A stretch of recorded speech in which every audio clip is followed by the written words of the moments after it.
मीणा समाज के सभी सम्मानित सदस्यों को राम राम। 2 जून 2024 को मैं जयपुर में राष्ट्रीय मीणा महासभा के आजीवन अध्यक्ष श्री भंवरलाल मीणा जी से मिलने के लिए उनके आवास पर गया।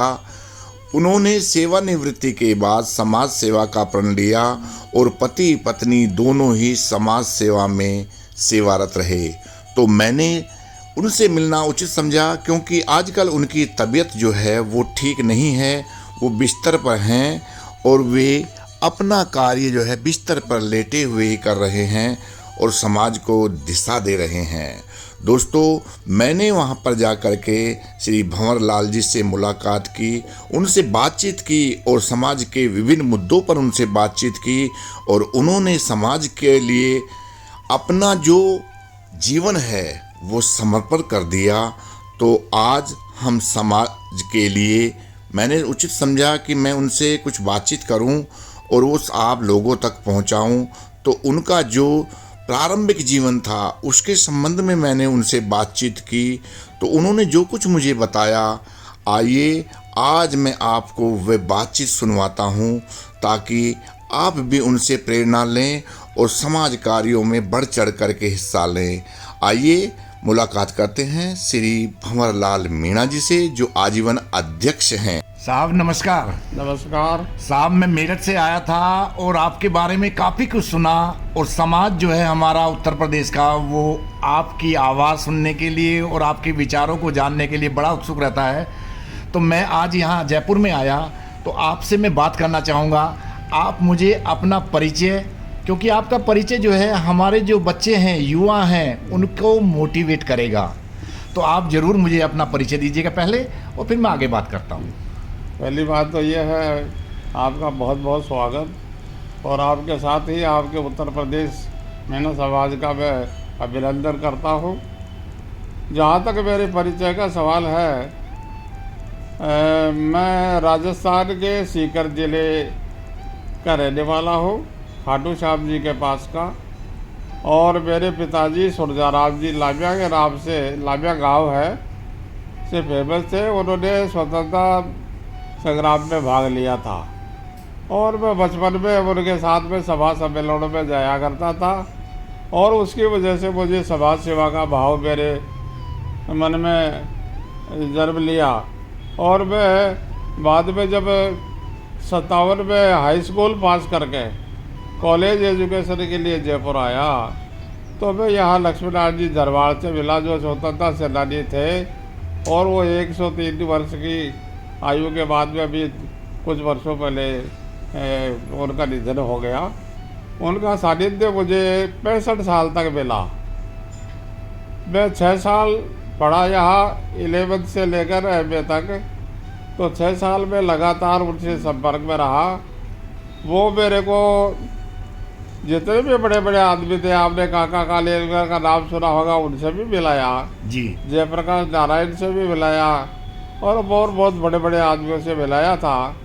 तो उनके साथ में रह कर ही मैं बहुत कुछ सीख पाया।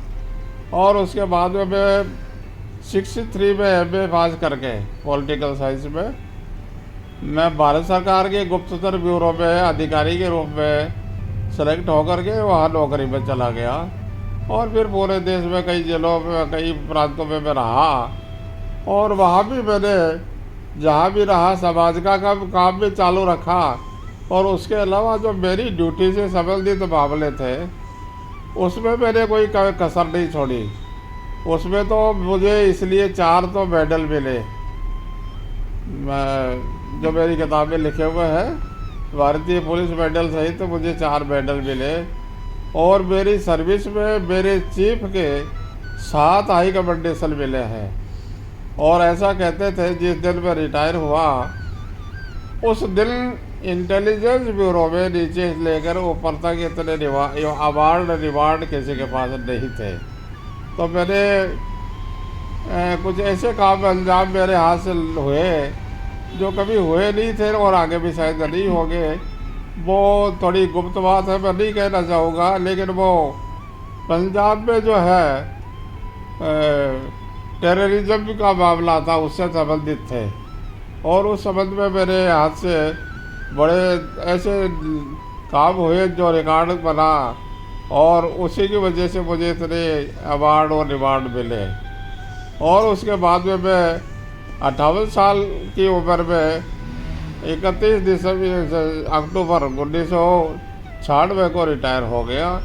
और रिटायर्ड होने के साथ ही मैंने ये घोषणा कर दी थी, जो अरावली उद्घोष बेड़ा समाज की पत्रिका थी, यहाँ से छपती थी, जी जी, उसमें प्रकाशित हुआ है। और उस वक्त मैंने मेरा जीवन जो है, शेष जीवन, जी रिटायर्ड लाइफ का जो शेष जीवन है, वो बेड़ा समाज को अर्पण कर दिया। और उसके बाद मैंने ये संगठन बनाया, जिसको संगठन वालों ने मुझे आजीवन अध्यक्ष बना दिया, बहुत राष्ट्रीय अध्यक्ष बना दिया। जी। और मैं अब पिछले 8 महीने से बैडमिंटन तो हूँ, लेकिन मेरा काम चालू है और ये काम आखिरी सांस तक चालू रहेगा। बहुत बहुत धन्यवाद साहब, आपने बड़ा स्ट्रगल किया और आपने देश सेवा बहुत अच्छे तरीके से की, और अब आप समाज सेवा में लगे हुए हो, आखिरी दम तक आपने प्रण लिया है, ये बहुत अच्छी बात है साहब। आप सुना है कि आप जो हैं सेवा के दौरान मेरठ में भी पोस्टिंग रहे। मैं नेशनल पुलिस अकेडमी जो है, उसको पहले सेंट्रल पुलिस ट्रेनिंग कॉलेज बोलते थे, ये माउंट आबू राजस्थान में था जी। मैंने वहाँ से ट्रेनिंग करके, हमको पहले थानों में कैसे काम होता है, जी जी, तो वो काम देखने के लिए मुझे सबसे पहले मेरठ जिले में लगाया। तो मैं 4 महीने तो कोतवाली मेरठ में रहा, और 4 महीने लाल कुर्ती पुलिस थाना में रहा, जी जी, और फिर 4 महीने ग्रामीण थाने में गाजियाबाद रहा। जी। 8 महीने के पुलिस का ये काम देखा, थानों में कैसे काम होता है।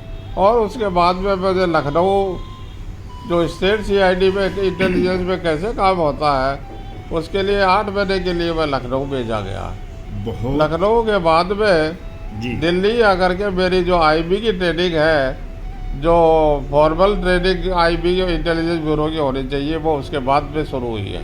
बहुत जी। अच्छा सर।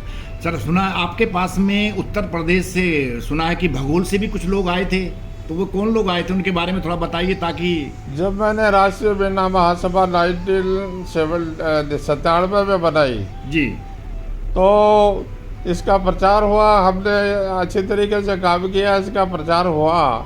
जी, तो उत्तर प्रदेश के बदायूं जिले से भगोल गांव के जयपाल सिंह जी मेरे पास आए। जी बुजुर्ग थे, समाज सेवी थे, जी, जी और उन्होंने मुझे कहा जी, कि साहब हम आपकी मदद लेने आए हैं। मैंने कहा हुक्म करो। जी। तो उन्होंने कहा हम मीना है, और हमने अन्य पिछड़ा आयोग जो उत्तर प्रदेश सरकार का है, उसमें अपील लगाई है कि हमको OBC का दर्जा दिया जाए। जी, तो हमने उनको कहा कि आप मीना है और हम मीना है, आपका उद्गम राजस्थान से है, जी, तो आप मीना हो तो OBC में कैसे होगे, आप तो ST में होगे। जी, जी, तो उन्होंने कहा हमारे पास तो कोई सबूत नहीं है ऐसा। हाँ, तो फिर उन्होंने कहा आप जो है हमारी फला तारीख दी हुई है, उन्होंने वो सुनवाई करेंगे और आपको प्रमाण दीजिए हमको, तो आप पेश कराएं। फिर मैंने प्रमाण जुटाए और डायरेक्ट आयोग में ही भेजे। बहुत अच्छा। वो कुछ सुनाई, उनके बाद में अन्य पिछड़ा वर्ग आयोग उत्तर प्रदेश ने ये आदेश पारित कर दिया कि उत्तर प्रदेश का मीणा समाज जी, राजस्थान से आया हुआ है, जहाँ ये इनको ST का दर्जा प्राप्त है, इसलिए उत्तर प्रदेश का मीणा समाज भी ST का दर्जा पाने के लिए योग्यता रखता है। ये बहुत आदेश है, जो हमारे पास में उसकी कॉपी है, जयपाल सिंह जी के नाम से आई थी। और आपके प्रांतीय अध्यक्ष अभी जो महेंद्र पाल सिंह जी है अमरपुर के, जी, जी, बुलंदशहर जिले के, उनके पास में भी है, जी, और हमारी स्मारिकाओं में ये छपी है, और इसका प्रचार भी खूब हुआ। बहुत जी हाँ। अच्छा सर आपने।